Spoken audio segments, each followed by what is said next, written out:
ছবিগুলো শুধু ফ্রেমবন্দি কিছু দৃশ্য নয়, এগুলো হারিয়ে যাওয়া জীবন, অসম্পূর্ণ স্বপ্ন আর এক রক্তাক্ত সময়ের দুঃসহ স্মৃতি। ফেসিবাদের ১৫ বছরের আন্দোলন, সংগ্রাম এবং জুলাই গণ অভ্যুত্থানের বিভিন্ন গুরুত্বপূর্ণ মুহূর্তের আলোকচিত্র প্রদর্শনীর আয়োজন করে ফটো জার্নালিস্ট অ্যাসোসিয়েশন। জাতীয় প্রেস ক্লাবে আয়োজিত এই প্রদর্শনীতে দেয়াল জুড়ে স্থান পেয়েছে জুলাই আন্দোলনের উত্তাল দিন, নির্যাতনের চিত্র। জাতীয় প্রেস ক্লাবের সম্মানিত সভাপতি প্রদর্শনী পরিদর্শনে এসে তথ্য ও সম্প্রচার মন্ত্রী জহিরুদ্দিন স্বপন বলেন, তারেক রহমানের ডাকে জুলাই আন্দোলন বেগবান হয়েছিল। তারা খুব সঠিকভাবে বুঝেছিল যে গণতান্ত্রিক চেতনাকে নির্মূল করতে চাইলে বাংলাদেশে জিয়া পরিবারকে টার্গেট করতে হবে।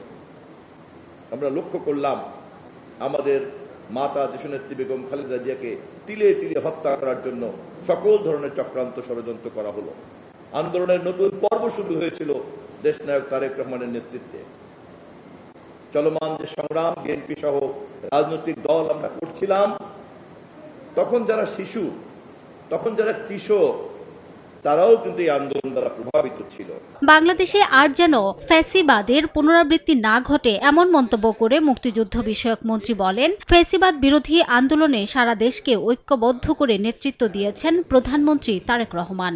এই যে ১৭ বছরের আন্দোলন, যার পরিণতি জুলাইয়ের সফল গণ অভ্যুত্থান, সেই জুলাইয়ের সফল গণ অভ্যুত্থানের চেতনা নিয়ে আমরা আমাদের মাননীয় প্রধানমন্ত্রী জনাব তারেক রহমানের নেতৃত্বে এই বাংলাদেশটাকে নির্মাণ করব।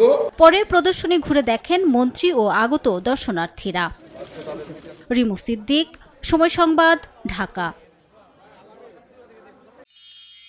এক মিষ্টি সকাল, কানে কানে কিছু গুনগুনিয়ে বলে যায়, কাছে আয় ভেসে যায় হাজার ফুলের ঠিকানায়, ছুঁয়ে দিয়ে ডুবে যায় সুগন্ধে শেষে মানায়। তিব্বত লাক্সারি সো, বাংলাদেশের রূপ।